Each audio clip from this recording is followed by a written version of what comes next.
आइए sir, so good morning.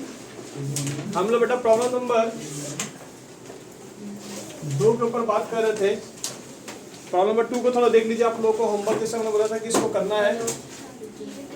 Problem 2 को देखिए क्या बोला हुआ है। आपका fixed at to proprietor fund 0.75:1, current ratio 5:2, acid test ratio question दिया हुआ था आप लोगों को 3:2। मैं क्वेश्चन फिलहाल लिख दे रहा हूं। Reserve to proprietor fund 1:4। Current liability जो दिया हुआ है वैल्यू बता दिया है 2 लाख रुपए। आपका कैसेट बैंक बोला हुआ यानी बैंक बैलेंस दिया हुआ है। बैंक बैलेंस दिया हुआ ₹10,000 रुपए का। फिक्स एसेट्स दिया हुआ है 6 लाख रुपए का। ये क्वेश्चन है और आपसे बोल रहा है कृपया करके बैलेंस शीट्स बना दीजिए। ये क्वेश्चन का डिमांड है। तो बैलेंस शीट आपको बनाना है। तो सर बैलेंस शीट कैसे बनता है थोड़ा बता पाएंगे? बैलेंस शीट जो बनता है हम लोग, बैलेंस शीट कैसे बनेगा?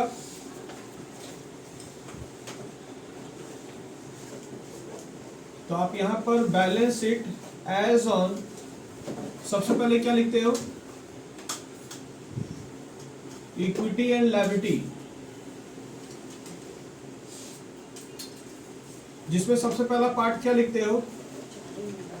Share holder fund. अच्छा, शेयर होल्डर फंड का दूसरा नाम क्या है? Proprietor fund. इसी का दूसरा नाम है इक्विटी और इसी को नेटवर्थ भी बोलते हैं। क्वेश्चन में आपके देख लीजिए नेटवर्थ यहां बोला हुआ, नेटवर्थ यानी प्रोप्राइटर फंड ही बोला हुआ है। तो शेयर होल्डर फंड के इतने सारे नाम है। शेयर होल्डर फंड के अंदर आता क्या है? शेयर कैपिटल, अगर रिजर्व एंड सरप्लस होगा तो देंगे, अदरवाइज नहीं देंगे। ठीक है। फिर आपके बी नंबर केस में ए था, ये हो गया। फिर इसका non current liability. Non current liability के अंदर कौन सा पार्ट आता है? Long term borrowing. एक रफ आप बना रहे हो बैलेंस शीट्स। फिर आप करेंट लायबिलिटी बनाओगे। करेंट लायबिलिटी में आपको टोटल दे दिया 2 लाख रुपए। करेंट लायबिलिटी का फिगर दे दिया 2 लाख रुपए आपको दे दिया गया है। टोटल लायबिलिटी साइड कितना होगा पता करना आपको। एसेट साइड में आपको दिया हुआ है नॉन करंट एसेट्स, जिसमें टेंजिबल एसेट्स आता है। टेंजिबल एसेट्स मतलब फिक्स एसेट्स, जो कि दिया हुआ है 6 लाख रुपए। फिर क्वेश्चन में नॉन करेंट डिफरेंट नहीं दिख रहा मुझे, डायरेक्ट भी करंट एसेट्स लेंगे। करंट एसेट जोड़कर आपका जो आएगा उसको टोटल करेंगे। करंट एसेट्स के अंदर जनरली आपका इन्वेंट्री आ सकता है और अदर सी आएगा, ये बात आ सकता है। ये बैलेंस शीट का एक रफ मैंने प्रेजेंटेशन तैयार किया हूं आपके। अब हम लोग बातचीत नहीं, अब यहाँ ध्यान दीजिएगा। अब यहाँ रफ हम लोग, लास्ट क्लास में मैंने आपको एक रेशियो बताया था, नोट्स बताया था, नोट्स। इसका नोट्स मैंने बताया था 0.75 का। मैंने ऐसे कुछ लिखा था, if proprietor fund fixed asset to proprietor fund is 0.70 अगर होगा, then working capital to PF is 0.30 होगा।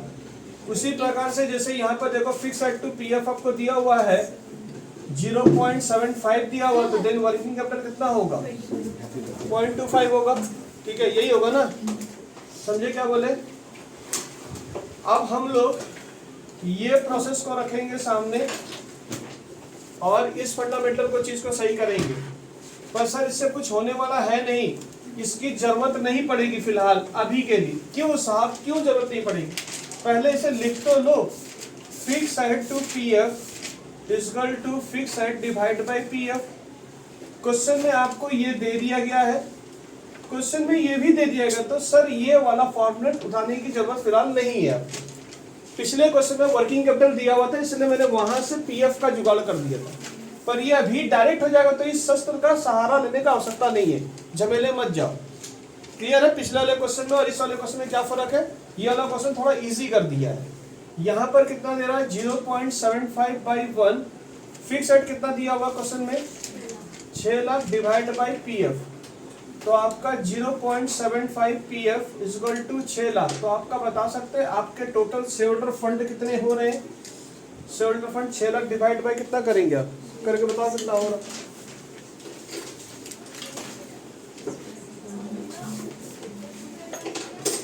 6 लाख डिवाइड बाई 0.75, 8 लाख रुपया। मतलब this figure is your 8 lakh rupees. यानी शेयर होल्डर फंड आपके टोटल जो आ रहे हैं शेयर कैपिटल वो 8 लाख रुपया आ रहा है। आई थिंक अभी तो मुझे प्रॉफिट मिल जाएगा। मुझे 10 लाख का फिगर एक दिख रहा है मुझे यहाँ पर। चलो अच्छी बात है। दूसरा फॉर्मूला क्या बोला थोड़ा बताएंगे? करेंट रेशियो का फॉर्मूला क्या है? CA divide by CL। क्या क्वेश्चन में करेंट रेशियो दिया हुआ है? हाँ सिस्टर दिया हुआ 5/2। क्या तुम्हें C और CL में से कोई अंश दिया हुआ है? यानी 3 बात में से अगर 2 बात पता तो तीसरी बात निकल जाएगी। करंट लायबिलिटी भी दिया हुआ, मतलब CA डिवाइड बाई कितना लिखेंगे आप? इसको क्रॉस कर लीजिएगा तो यहाँ पर ये होगा 10 लाख रुपया 2 CA। अब एक CA निकालने के लिए क्या करें? इसको डिवाइड दे देंगे, 10 लाख को डिवाइड बाई 2, 5 लाख रुपया आएगा। तो ये सर टोटल CA जो दिख रहा है 5 लाख रुपए दिख रहा है। तो यहाँ शायद 11 का दिख रहा है या 10 दिख रहा है? 1 लाख। बोलो हाँ या ना? टोटल फिगर तो ये दिख रहा है। फिक्स रेट भी पता है कर सकते हैं। यानी हमारा टोटल जो आंसर आने वाला वो 11 लाख रुपए आने वाला है। उम्मीद करते हैं बात समझ आ रही होगी। क्वेश्चन में देखो आपको एसिड टेस्ट रेशियो भी दिया हुआ, तो एसिड टेस्ट रेशियो का भी बात कर ले लो। एसिड टेस्ट रेशियो का फॉर्मूला क्या है? Quick assets divide by quick liability. Quick asset कैसे आता है? CA minus inventory. पी पे डिफरेंस होगा तो माइनस करेंगे, तो छोड़ देंगे। Divide by current liability.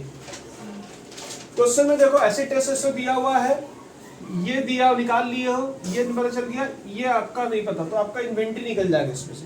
और इन्वेंट्री निकल जाएगा तो ये वाला पार्ट और ये वाला पार्ट का स्प्लिटेशन पार्ट निकल जाएगा आपका। तो सर हम लोग चलो एसिड टेस्ट रेशियो निकालते हैं 3/2। उसके बाद आपका CA जो दिया हुआ है 5 लाख का दिया हुआ है। इन्वेंट्री तो पता करना आपको। करंट लायबिलिटी 2 लाख का, क्रॉस मल्टीप्लिकेशन कर लीजिए तो ये क्रॉस होगा, ये से ऐसे खेलेंगे हम लोग तो यहाँ पर होगा 6 लाख रुपए 10 लाख इक्वल टू 10 लाख रुपए minus into inventories. Cross multiplication होगा ना, दोनों साथ होगा। नंबर को एक जगह ले लो, 6 माइनस 10 लाख रुपए माइनस 2 इन्वेंट्री, तो ये आपका -4 दिख रहा है, -2 इन्वेंट्री दिख रहा है। माइनस माइनस कट गया तो आपका इन्वेंट्री का वैल्यू कितना दिख रहा है आपका? सर इन्वेंट्री का वैल्यू जो दिख रहा है वो दिख रहा है 4 लाख डिवाइड बाय 2 करें तो कितना होगा? 2 लाख रुपए। तो साहब थोड़ा सेटअप कर लो इधर। ये देखो मैं बैलेंस शीट में थोड़ा दिखा रहा हूँ। आपका करेंट एसेट में इन्वेंट्री कितना है थोड़ा भी बताएंगे? 2 लाख रुपए। क्वेश्चन में CCE दिया हुआ है। CC का मतलब कैश और कैश के जैसा, that is called bank balance. कितना दिया हुआ है? 10,000 रुपए। 5 लाख में से आपके 2 लाख 10 मिल गए तो अदर CA कितना होगा? इसका बैलेंसिंग फिगर ले लो 290 290। ये टोटल आपके 5 लाख रुपए इस तरह से मैच हुए हैं। ये अदर CA बैलेंसिंग फिगर से आया है। इस तरह से फॉर्मेट बनाया आपने, ठीक है? क्लियर है? अगली एंट्री सब कुछ तो हो गया मेरे को ख्याल से। ये जो है this is called balancing figure आएगा हमारा। 11 लाख से यहाँ दिख रहा है, 10 लाख यहाँ, बाकी कुछ निकालना है नहीं हमें। तो मतलब ये 1 लाख रुपए आपको नॉन करेंट लायबिलिटी का बैलेंसिंग फिगर निकाल के 11 लाख रुपए टैली कर लीजिएगा। This is your solution. जाकर अपना आंसर मिला लो। तुम्हारे आंसर शायद मिल गए होंगे। अच्छा रिजर्व दिया क्या? रिजर्व टू प्रोप्राइटरी का फॉर्मूला दिया ना? सॉरी थोड़ा सा और एक स्टेप करेंगे। ये वाला का लेके भी कुछ बातें करेंगे, यानी इसको भी छंदबंद करेंगे। इसमें आपका शेयर कैपिटल कितना है? ऊपर चल जाएगा, स्टेप पर चल जाएगा।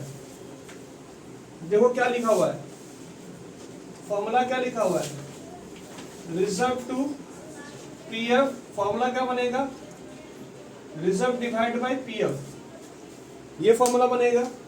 क्वेश्चन में क्या क्या पता आपको, ये पता है, ये पता है, क्या निकल जाएगा वहां से, रिजर्व निकल जाएगा। तो मतलब बी नंबर केस में रिजर्व एंड सरप्लस दिया हुआ है, क्लियर है, रिजर्व सरप्लस आपका निकल जाएगा। तो मतलब 8 लाख में से टोटल ये 8 लाख, इसको जोड़कर टोटल 8 लाख रुपया हो रहा था शोल्डर फंड, जिसमें से रिजर्व सरप्लस अगर निकल जाएगा तो बैलेंस शीट में शेयर कैपिटल होगा। ऐसे करके सेट कर देंगे।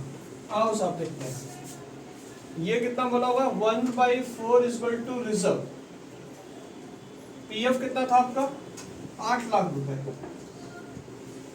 तो सरकार ऐसे क्रॉस कर लीजिए, 8 लाख रुपए फॉर रिजर्व्स, तो रिजर्व का आंसर कितना आएगा, 4 लाख रुपया। यही आएगा ना, कि 2 लाख रुपया आएगा, 2 लाख रुपया आएगा। तो रिजर्व आपका 2 लाख अगर होगा, रिजर्व अगर आपका 2 लाख होगा तो शेयर कैपिटल आपका 6 लाख होगा। कुल जोड़कर आपका ये फिगर दिख रहा है, क्लियर है। सॉल्यूशन इस प्रकार से निकल के आ गया। आप जाके अपने आंसर में सीट में जाके देख लीजिए, मैं आंसर दिया हुआ फोटो में, इन्वेंट्री 2 लाख का आ चुका है, रिसीवेबल जो 2,90,000 दिया that is called other CA, reserve दिया हुआ 2 लाख रुपए का, लॉन्ग टर्म लोन देखो मैंने बैलेंस शीट फिगर निकाल दिया था, लॉन्ग टर्म लोन का बैलेंस शीट फिगर बोलकर मैंने 1 लाख रुपए तय किया है। चलिए साहब, thank you, bye bye, see you. ये वीडियो इसी का यहीं तक था। अगला क्वेश्चन नंबर 3 करेंगे हम लोग।